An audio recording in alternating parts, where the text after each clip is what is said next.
The Pirates of the Caribbean movies are a favorite for a lot of people, and in today's video, I'm going to go over the top 5 Pirates of the Caribbean movies ranked worst to best. Let's get into the video.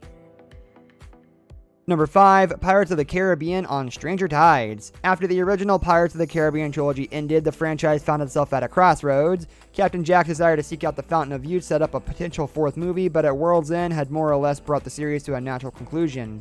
On Stranger Tides was the first test of whether Depp's character could carry the property without support from the likes of Bloom and Knightley, and while the answer, financially speaking, was a resounding yes, the 4th Pirates of the Caribbean film is generally considered the weakest effort in the series by some margin.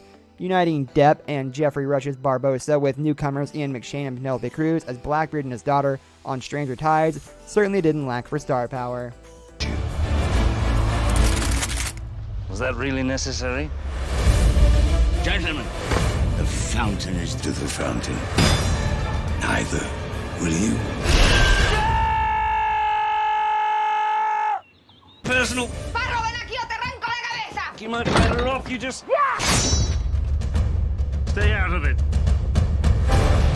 Number 4, Pirates of the Caribbean at World's End. At World's End falls victim to 2 very common movie trilogy problems. Firstly, it fails to stick the highly anticipated landing, and secondly, the film tries to outdo all previous entries in the spectacle and bombast. The final installment of the original Pirates of the Caribbean was the craziest yet, and while it's difficult to jump the shark in a franchise that has a villainous human squid and 18th century eyeliner, At World's End gives a damn good try. At one hand, the 3rd installment retains that early Pirates magic and rounds off the stories of Jack, Will Turner, and Elizabeth Swann in more or less satisfying fashion. The destination isn't necessarily the problem in At World's End, which is solid in its action, performances, and spirit. It's the voyage to get there. Number 3, Pirates of the Caribbean, Dead Men Tell No Tales / Salazar's Revenge. The most recent Pirates of the Caribbean offering posted the lowest box office since 2003, but was actually one of the better entries in Captain Jack's canon.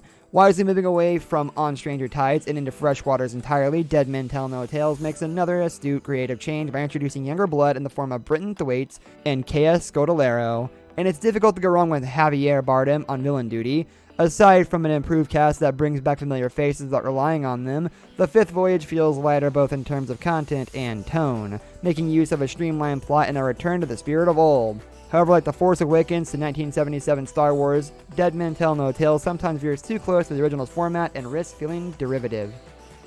Number 2, Pirates of the Caribbean, Dead Man's Chest. Sequels are always a tricky business, and it's hard to argue that Dead Man's Chest is an improvement upon The Curse of the Black Pearl with a straight face. Splitting up the core cast means every main character has their own distinct motivations, which in turn makes for a more complicated plot within a movie that was already going bigger in terms of visuals and action sequences.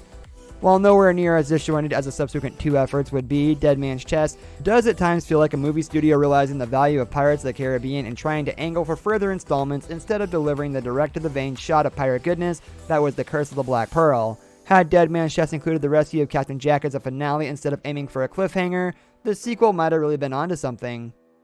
Number 1, Pirates of the Caribbean, The Curse of the Black Pearl. By some distance, the very first Pirates of the Caribbean movie remains the one to beat and an archetype for modern franchise-building blockbusters.